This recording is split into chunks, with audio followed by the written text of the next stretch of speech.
Of all the things that a leader must do, one of the most important things that a leader must do is communicate. In fact, of all the things that a leader will do, communication, I believe, is right at the top.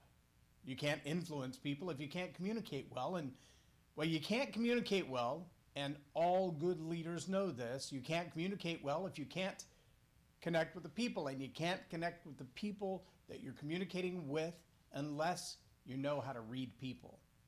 Now, reading people is both an art form and a skill set. Some of it's personality, some of it's training, some of it is perception, which is part art form and part training and part purely natural. But if you want to be an effective leader, if you want to be an effective communicator, you've got to learn to read people. And obviously, the first part of reading people is the keys of observation. The second is listening. And I think those two things balanced together are where most leaders fail in their leadership.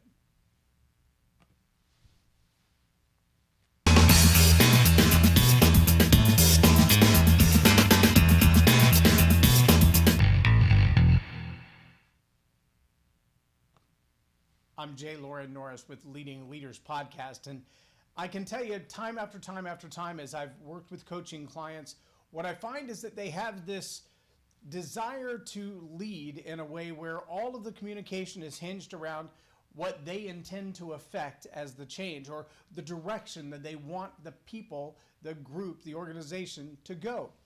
Unfortunately, there's a whole lot of leadership that results in looking like, I don't know, a dictator or a tyrant or just a slave driver, for lack of a better term, when trying to lead by simply communicating to people, well, the way that you want to. Communicating what you want to, the way you want to, when you want to, in a way that's only important to you, that's not effective communication.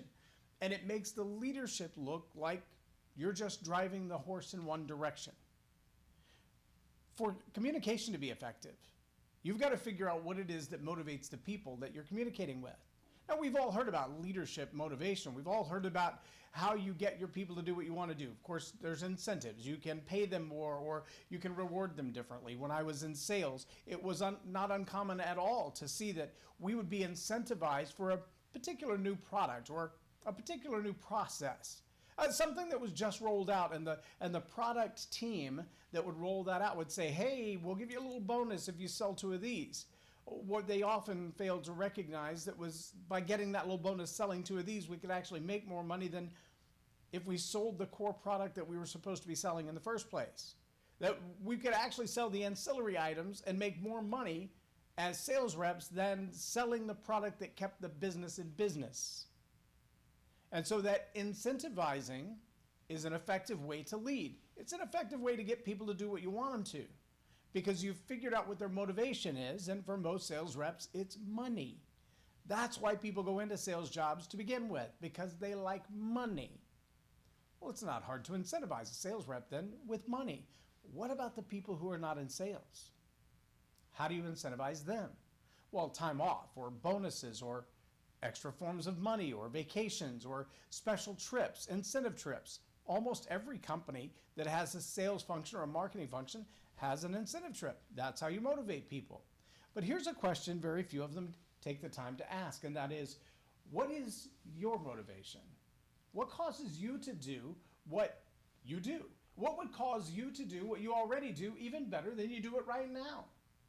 If I could answer that question, then I could custom design everything that I want you to accomplish to have just the right carrot on a stick, just the right bells and whistles, just the right pull the lever, get the action, pull the lever, get the reaction that I want out of your behavior. That would be an effective way to lead, right? But part of that requires surveying all of your team and then asking yourself, can I afford to motivate if I've got 12 different people and they all have 12 different motivations? How in the world am I going to do that? What we do find on a regular basis is that humans have this unbelievable craving to be appreciated. Now, if you've ever studied anything about human relationships, you may have heard of the book, The 5 Love Languages. In the 5 Love Languages, it breaks down the fact that People receive love, or they feel love, or they perceive that they are loved, appreciated, differently based on their own personality, regardless of the person who's giving them the love.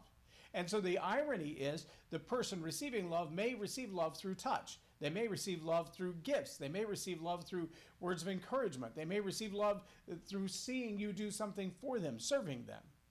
And each one of those different ways that they feel like they are loved and appreciated is a different format that you as a leader have to learn to communicate with them. Leaders who don't bother to take that time, but they speak to everyone exactly the same, well, they fall in that category of if everything that you see looks like a nail, it might be because the only tool you have is a hammer. If everybody in your organization receives appreciation from you exactly the same way, it might be because that's the only tool you have. It's the only way you figured out how to motivate or incentivize people, either by threat or by bribe. If that's all you've got, then everything looks the same. Good leaders learn to communicate with people where the people are. What are their idiosyncrasies? What are the things that they appreciate in life? What's important to them? I remember one particular time in our organization when I worked in big corporate America that we all received a little bonus because our sales group, I think it was the district or maybe the division, had done incredible on the numbers on one particular product set. And so we all received this bonus, and they told us, come to the training room and get your bonus. And when we got to the bonus, what we got was a little picture, a 3x5 photograph and a cute little frame of a bridge. A photograph of a bridge. Now, some people I know kept that photo on their desk until the time they left the organization years later. Some people gave their photo to somebody immediately. And it wasn't just that they didn't think, oh, this is the coolest thing ever, I want to put it on my desk. They actually felt slighted because they'd been told, you're getting a bonus, you're getting a gift, you're getting something spectacular for the hard work that you put in to get us over this bridge. But what they got didn't seem to them like a bonus or a reward. But see, that's about the leader knowing how to communicate with each person on their own level. Some people, you could give them a $5 Starbucks card and they're elated with that. Others, you could give them a $200 Starbucks card and they're going to give it away because it's not the value, they don't like that coffee. That's a big deal. Others, you'd say, hey, we're going to Home Depot for the day. You know what? We're not giving you any money. We're just giving you the time off and we're going to drive you to Home Depot. And they're ecstatic. And others would be like, Home Depot, who wants to go there? See, the idea of understanding as a communicator what the people you're talking to, what the people you're communicating with value, what they find important, the way that they listen, the things that motivate them internally. That's what a good communicator's got to figure out. And in order to be a good leader, you've got to be a good communicator, so you've got to figure that out. Now, part of that is the survey that you might do in the workplace. What kind of things would you want to do? Would you rather have a fishing trip or a bow hunting trip or just have the cash, right? That's a pretty easy survey to take, and you're probably going to get some drastically different answers. I did read a story of a guy one time who decided it would be awesome as a bonus for his company. It was a big surprise. He spent probably close to $100,000 buying cruise tickets for everybody in the company and their spouses and children. And about a third of the people said, I'd rather just have a check because my kids are too young to travel, or I'd rather just have a check because my spouse is afraid of the water, or I'd rather just have a check because I don't do well in confined spaces. Well, he might should have asked that question before he spent almost $100,000 of the company's money to treat people in a way that to him was a spectacular gift and to them it meant nothing. We seem to have the same challenge when it comes to just verbal communication, whether it's speaking from the stage or speaking on a Zoom call or speaking in a meeting, a training session, or a corporate board meeting. If we're not sure how people receive what we have to say, we don't know if we've motivated them or irritated them. If we don't take the time to figure that out by asking questions first, by observing and taking in some of the things that might be clues and indicators, like What about their background? Are they wearing a wedding ring or not wearing a wedding ring? Do they dress a certain way or speak a certain way? Or are there phrases that they use on a regular basis that those phrases tell you a lot about them? If you take the time as a leader to survey those things, even if it's just through a few moments of observation, the odds are you're going to communicate differently with each individual, or at least with each cluster of individuals in your organization. And the relationship you have with them will be stronger, and the influence will be stronger because they feel like you're being more personal in your relationship with them than you are if you're just saying the same thing to everybody, doing the same thing for everybody, offering the same incentive to everybody, because not everybody is incentivized the same way. Look, my challenge to you is this. If you're a leader and you know, which you should, that communication is the #1 priority for good leadership, then you need to also acknowledge and act like you believe that reading people is the #1 key to good communication. Take the time to learn body language. Take the time to learn their voice inflections. Take the time to learn the way they communicate based on their culture, their history, and their family. And then communicate the way they communicate.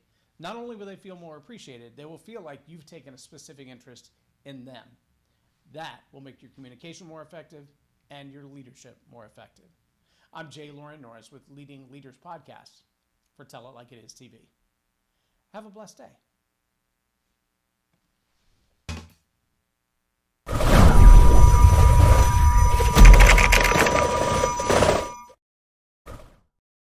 Subscribe now for our extensive video library of leadership lessons promoting faith, family, and freedom.